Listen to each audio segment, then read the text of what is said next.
5:23 in the morning. This day started out with a chill. I've got a 6 o'clock appointment, 6 a.m. And I got here last night. I'm staying the night. And they said, okay, we start checking in at 5 in the morning. So I set my alarm for 4:30. I wake up periodically throughout the night, here and there. And, I woke up. It was 7 o'clock at night. I panicked like hell. Oh, no, wait, no, it's the day before still.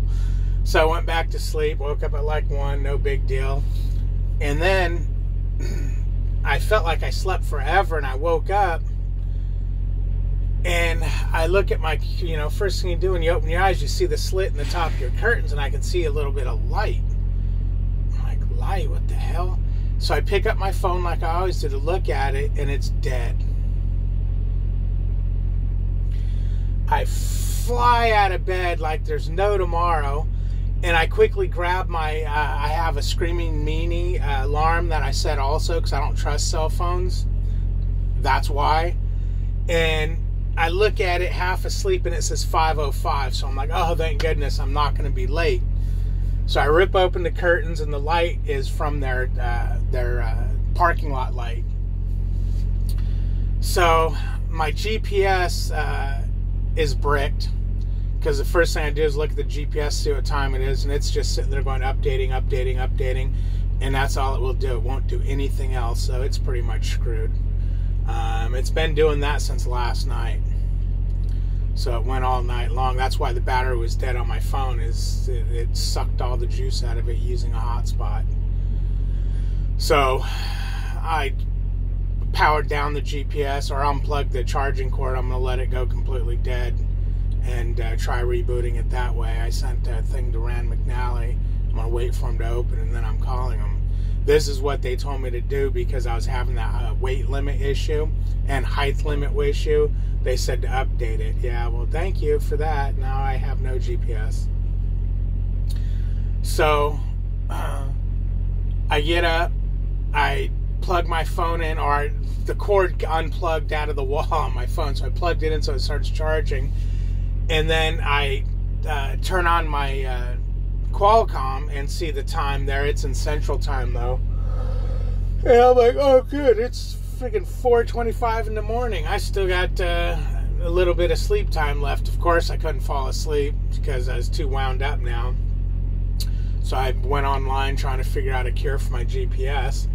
But as I was walking back to the truck from the receiving door, I'm looking at my truck and it's disconnected. They're just like Walmart here at Dollar General. They want you disconnected, dollies down, chalked, tandem slid back. I always just touch the trailer with the fifth wheel. That way you can feel them unloading. Or loading if you were getting loaded.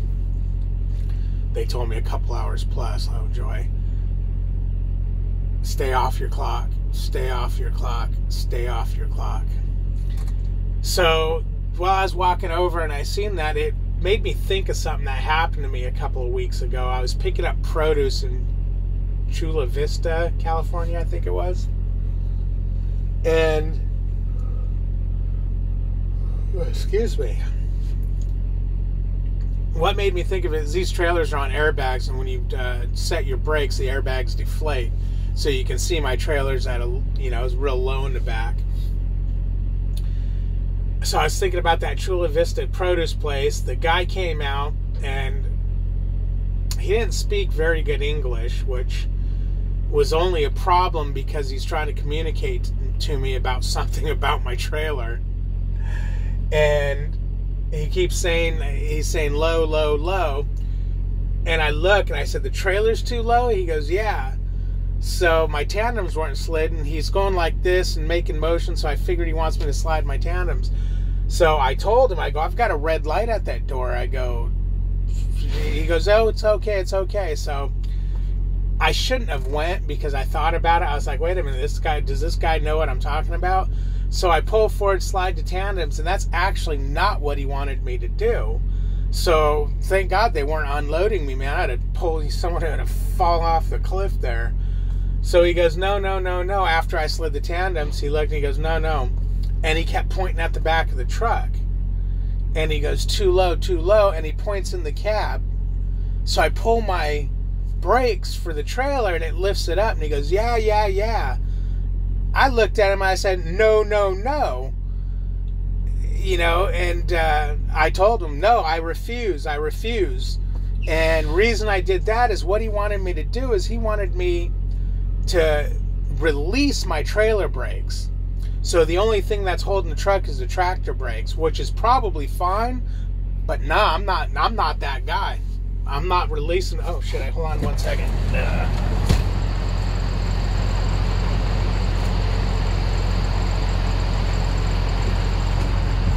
Okay. I'm not that guy that's gonna release his brakes. Just not happening. While they're loading, that's just too dang dangerous. So I told him no, and he kind of just threw his hands up and walked away, and they loaded me.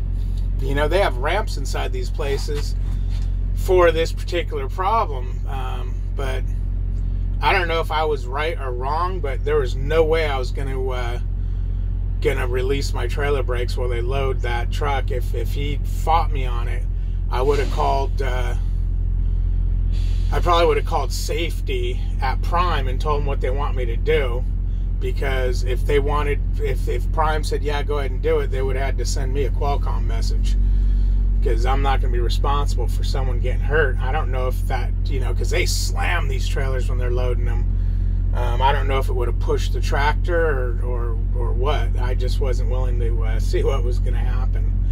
But they ended up loading me and everything was good to go. I don't know what the problem was. I've been on docks and you can see, you know, the ramps go down, and yeah, these trailers, I noticed that these trailers are a lot lower than a lot of guys' trailers. I don't know why. I don't know why that is. I you know, who knows? I think we've run a lower profile tire. Lower profile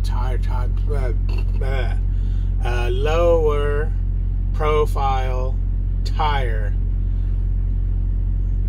And English is my first language. Alright guys, I'll talk to you later. It's got to get unloaded, wait a couple hours, maybe I'll try and catch a couple of Z's, maybe I'll throw my GPS out the window. But yeah, wherever I'm going today, I get to really plan it out, because I don't trust the Navigo system. That thing locks up all the time. You know, for it to take me to point A to point B 100%. So I'll be writing down my directions for sure, unless I can get this GPS working. Talk to you guys soon.